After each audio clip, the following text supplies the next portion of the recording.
Box office దగ్గర pan India sensational rebel star Prabhas Tollywood తరపున ప్రస్తుతం ఆల్ టైమ్ హైయెస్ట్ కలెక్షన్ పరంగా మిగిలిన హీరోల కన్నా కూడా ముందు దూసుకుపోతూ రచ్చ చేస్తున్నాడు.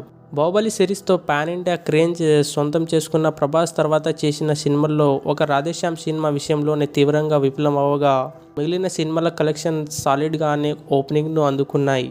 లేటెస్ట్గా ప్రభాస్ నటించిన సలార్ 2 రోజుల కలెక్షన్తో 250 కోట్ల మార్క్ని అందుకోగా టాలీవుడ్లో ఏ హీరోకి సాధ్యం కాని విధంగా ఈ మార్క్ని 5 సార్లు అందుకున్న ఒకే ఒక హీరోగా తెలుగులో చరిత్ర సృష్టించాడు. ప్రభాస్ నటించిన బాహుబలి 1, బాహుబలి 2, సాహో, ఆదిపురుష్ మరియు ఇప్పుడు సలార్ సినిమాలు 250 కోట్ల గ్రాస్ని మార్క్ని దాటేసి సంచలనం సృష్టించగా టాలీవుడ్ చాలా హీరోల సినిమాల టోటల్ కలెక్షన్ ఈ మార్క్ లోపే ముగుస్తూ ఉండగా ఒక్క ప్రభాస్ సినిమా కలెక్షన్ వీకెండ్ లోపే ఈ మార్క్ని అందుకుంటూ ఉండడం విశేషం. రాధేశ్యామ్ సినిమా ఒకటి తీవ్రంగా విఫలం అవ్వకుండా ఉంటే ఆ సినిమా కూడా ఈ లిస్ట్లో చేరి ఉండేది.